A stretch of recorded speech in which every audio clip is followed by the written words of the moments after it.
Hello, welcome to the Order of the Black Madonna's January 2023 ceremony. Tonight, our topic is Our Lady of Prompt Succor. She is the patron of the Ursuline Convent in the French Quarter of New Orleans, and she has a lot of different intertwining imagery and also messages and history that connects her to various different aspects of our temple and our priestesses and our various cultures. So I'm looking forward to sharing some of that with you tonight. We do have during the ceremony an opportunity for each person to light a candle. And then at the end of the ceremony, as usual, we will be using the Mother Mary Oracle to draw a card for the coming month to give us a message. And during the portion of the ceremony where we offer our prayers and petitions and read aloud the petitions from the website, we will no longer be recording at that time. You can, if you're watching this later, just go ahead and pause the video at that point to make your own petitions and then pick back up at the end.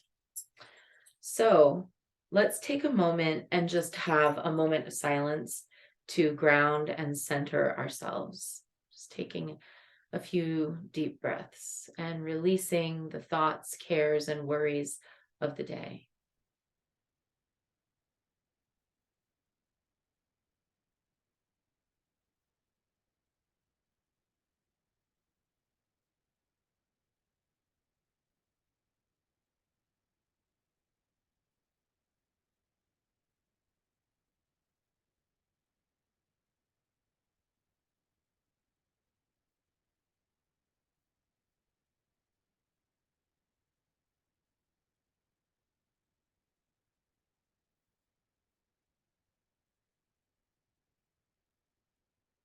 And calling in the Black Madonnas of the four directions. At the edge of space, Ave Tenebros Clara. In the east, Ave Hodegetria, she who shows the way. Dark Mother, we call to you. Black Madonna of Chenstohova, shine your guiding light and be with us. Ave. In the south, Rosa Mystica, Dark Mother, we call to you. Virgen Santísima de Guadalupe, glow your radiant grace and be with us. Ave. In the west, Stella Maris, Star of the Sea, Dark Mother, we call to you. Sainte Marie de la Mer, pour out your mercy and be with us. Ave. In the north, Sidis Sapientia, O throne of wisdom, Dark Mother, we call to you. Black Madonna of Montserrat, stand as our mountain sanctuary against the storms of a troubled world. Ave. And taking a moment to acknowledge our ancestors. We have the same blood as our sisters. We have the same heart as our grandmothers. Tonight we honor you. Tonight we welcome you. Welcome. We have the same blood as our brothers.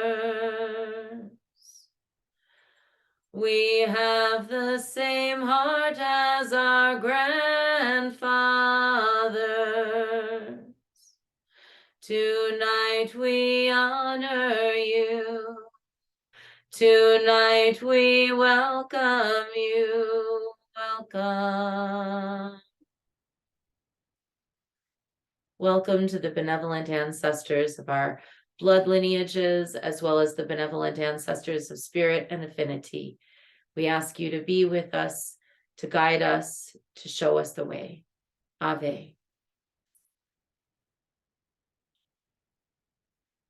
Great Mother,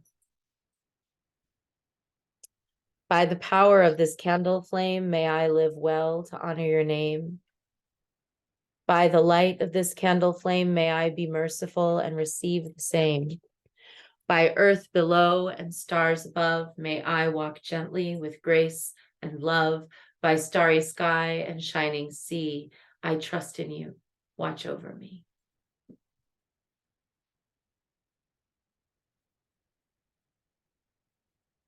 So tonight we are honoring, and I'm just going to share my screen, the Lady of Prompt Succor. And over the last, I guess you might say, like over the last year, we were each of us working with our individual Madonnas, and we still are. But I kind of try to go back and forth as I create the thematic arc for these years, so that we are studying some of the historical representations of the Black Madonna and various different cultural Madonnas of the world, as well as our own interpretations, so that we can start to form those links and make those connections between the classical veneration and our modern interpretations. And so I'm going to share a little bit about the story of Our Lady of Prompt Succor. She is the patron mother of the Ursulines of New Orleans. In 1727, the French Ursuline nuns first arrived in Louisiana, and they established a convent and founded the oldest school for the girls in the whole South region of the United States. And so to this day, the Ursuline Academy educated, which started in 17, maybe 27, 28, it was radical from the beginning. It educated together the children of European colonists, local Native Americans, those of local Creole people both enslaved and people who were free. And the Ursulines created a bridge with the Spaniards and brought Spanish nuns over as well in 1763.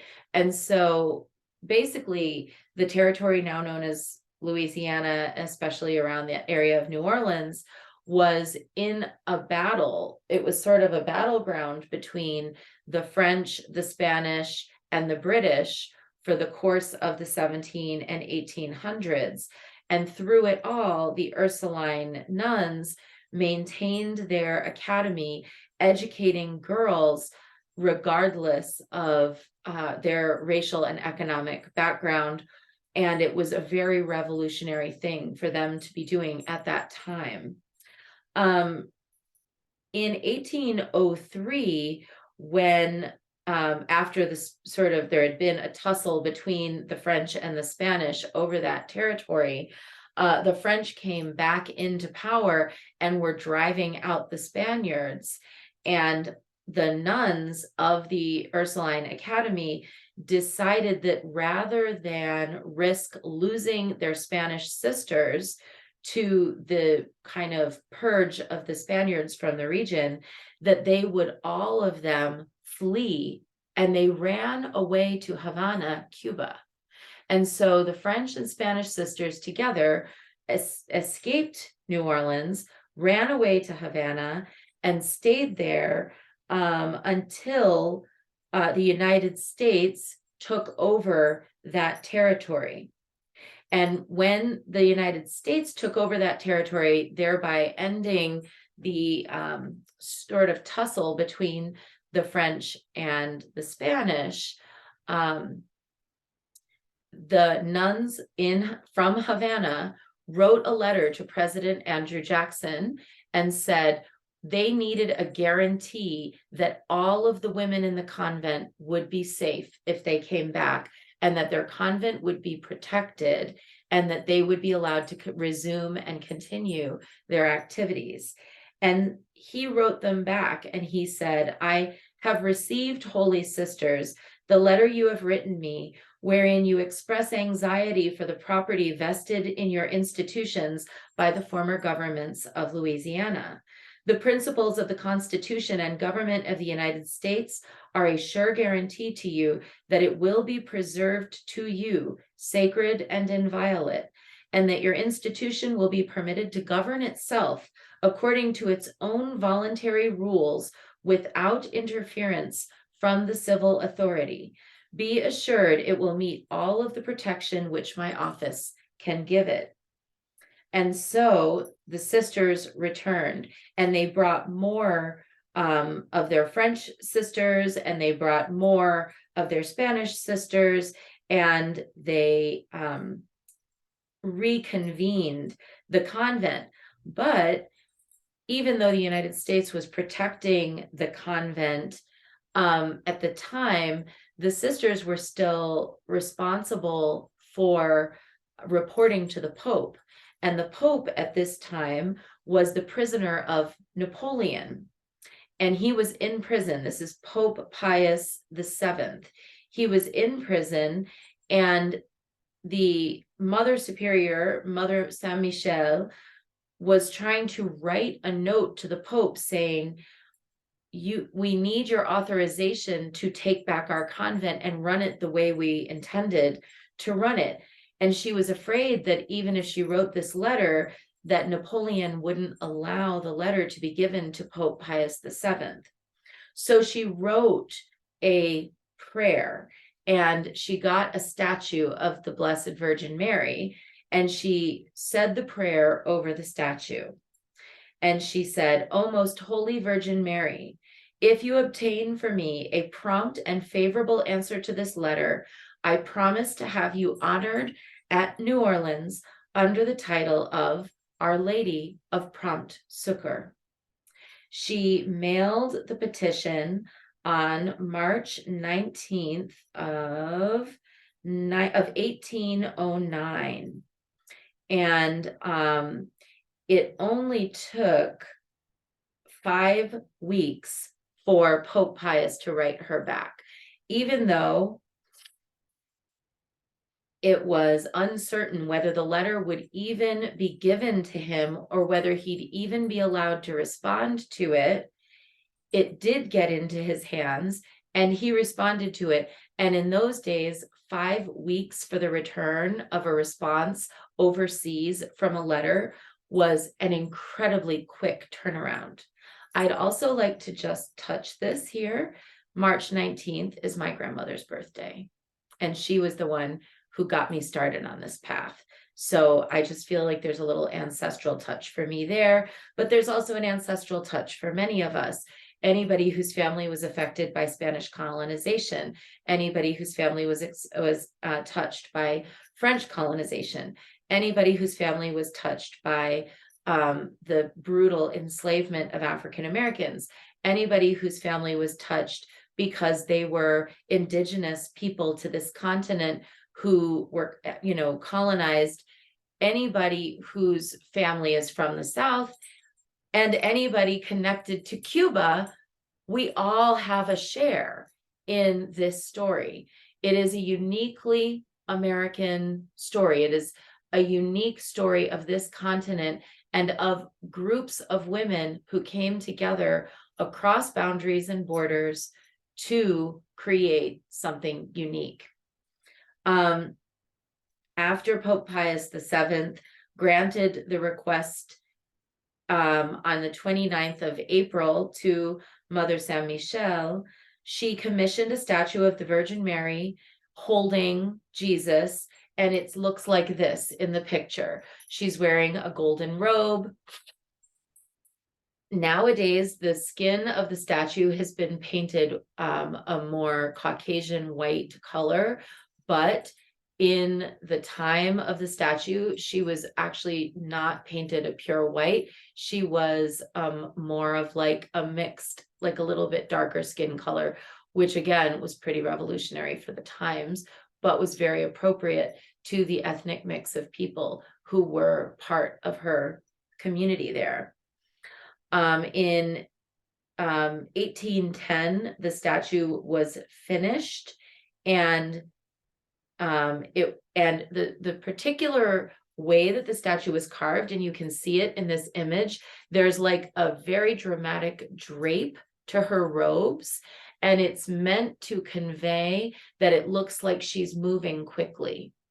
So this image is an artist's rendering of the statue of the Our Lady of Prompt Succor. And to this day, that statue is still in the Ursuline convent in New Orleans. There are two major miracles attributed to this particular statue. In 1812, there was an enormous fire that erupted in New Orleans and basically burned its way through the French Quarter. And a lot of different buildings and businesses and homes were destroyed. And the nuns were watching the fire coming closer and closer to their convent. And so they placed the statue of Our Lady of Prompt Succor on the window seat facing the fire and prayed, "Our Lady of Prompt Succor, we are lost unless you hasten to our aid." And within moments, the wind shifted direction and the fire did not go into their block, and their entire convent was saved. And when the wind shifted, it dampened down the fire and the fire was able to be put out. And the Ursuline convent was one of the few buildings in that neighborhood that was spared that destruction. And then in 1815, General Andrew Jackson's army of 6,000 American troops was facing down 15,000 British soldiers on the plains of Chalmette. It was the eve of the Battle of New Orleans in the war that was taking place at that time. And I think it's the War of 1812. And New Orleans residents all came together on the eve of that battle at the convent in the French Quarter, and they stayed up all night long praying to Our Lady of Prompt Succor for help to defend the convent and to defend New Orleans. And on the morning, there was a mass, and they placed the statue on the main altar, which, if you know, going to Catholic churches, they rarely ever put a statue on the altar during a mass. Usually the statue is either on the side or behind, but they actually brought the statue, they put it on the altar, and they said, and the Reverend William Dubourg, who was the vicar general, offered a mass. And during the mass, they could hear the cannons roaring on the battlefield. And the prioress of that convent during that mass, her name was Mother Sainte Marie Olivier de Vincennes, she made a vow that every single year she would commission a mass of Thanksgiving to be offered on January 8th for if the American forces would triumph in this battle. And at the very moment of communion, a courier ran into the chapel to inform that the British had been defeated. So that the British had become confused by a sudden fog that had arisen onto the battlefield, and they had ended up wandering off the battlefield and into the swamps of the area surrounding New Orleans. So the mass ended with everybody singing the praises of God and of the Virgin. And every single year since then, on January 8th, there has been a mass held of Thanksgiving in honor of the prioress's pledge. And in 2015, that was the 200th anniversary of that battle. And so since then, this whole time, this mass has been said. When we are honoring Our Lady of Prompt Succor, we might refer to her as our sweetheart, just the same way as when we honor Santa Muerte, we might sometimes call her like Madrina or La Flaca, or like a diminutive term that's like a kind, loving term. What the Ursulines call the Our Lady of Prompt Succor is our sweetheart. And so that's a kind of a little kind gesture that we might think about. Finally, in 1894, after all of that, Pope Leo the 13th approved the crowning of the statue, basically consecrating the statue as a miraculous statue. And the people of New Orleans and people from all over the world actually sent in gold jewelry to be melted down to be made into a crown for the statue. And each year they crown their statue with this crown, even when it's not on there like on an everyday basis. Also to this day, even though there are still a lot of problems to be addressed with the missionary movement, residential schools, and other kind of problematic aspects of the forced conversion movement of religious Catholics in America. Nonetheless, there is still this moment in time where the Ursulines did something that was truly revolutionary and very unique, and where their prayers are thought to have defended all of the people of New Orleans, including those who were Indigenous Americans, including those who had been brought here enslaved, including those who had been freed, including those who were also the colonizers. And their prayers sheltered the city of New Orleans and are believed to continue to shelter the city of New Orleans to this day. Even to this day, when there are hurricanes or other kinds of problems that arise in New Orleans, like whenever a hurricane comes up, and during every hurricane season, prayers are said at every mass asking Our Lady of Prompt Succor to protect the city, and Our Lady of Prompt Succor and the Ursuline convent were largely protected during Hurricane Katrina. So now this is there is like a kind of a longer term established veneration of Our Lady of Prompt Succor, and she's to this day located in the French Quarter. So just a little bit of information about this particular form that we're honoring this month, and the many ways in which her story engages threads of lineage that maybe many of us share.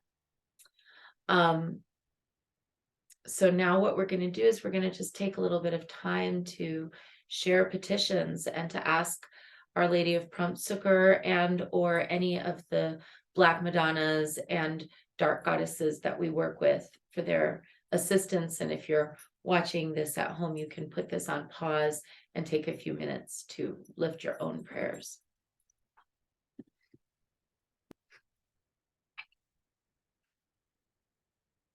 So last month, our card was Our Lady of the Rose Child, and it was all about blooming forth the love that we carry within and the perfection of something coming into being and fresh starts.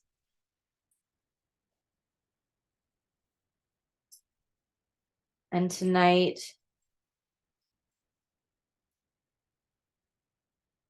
we are with, let's see, Our Lady of Sweet Rest.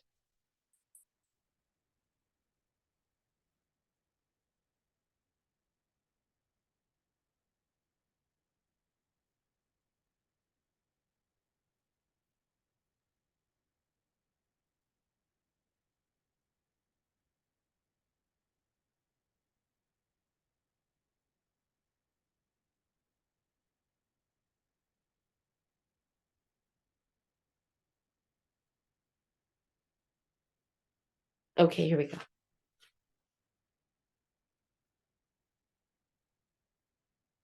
I know how hard you have been trying, how much work and effort you've been summoning. Even if you judge yourself for not having done enough, I see how much struggle you've been enduring, how much you've been trying to overcome. You will succeed. You are capable. But even the earth requires retreat and rest in order to replenish and continue in time. For now, it is rest time. Be with me. Suspend your activity and your judgment. Let it go. Solutions may come to you in this time, but it is a time to simply be with me. Come, let us rest together in the sweetness of divine love.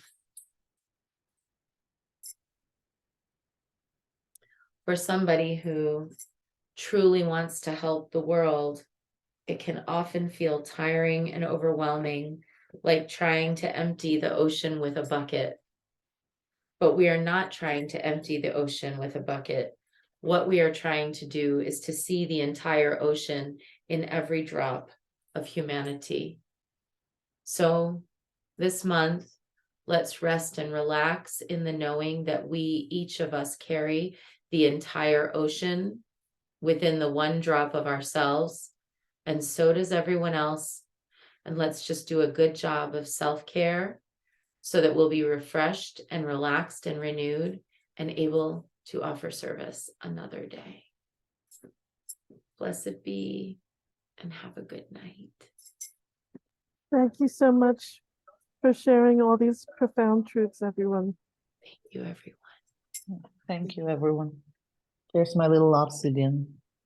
Oh, Good night. good night. Good night.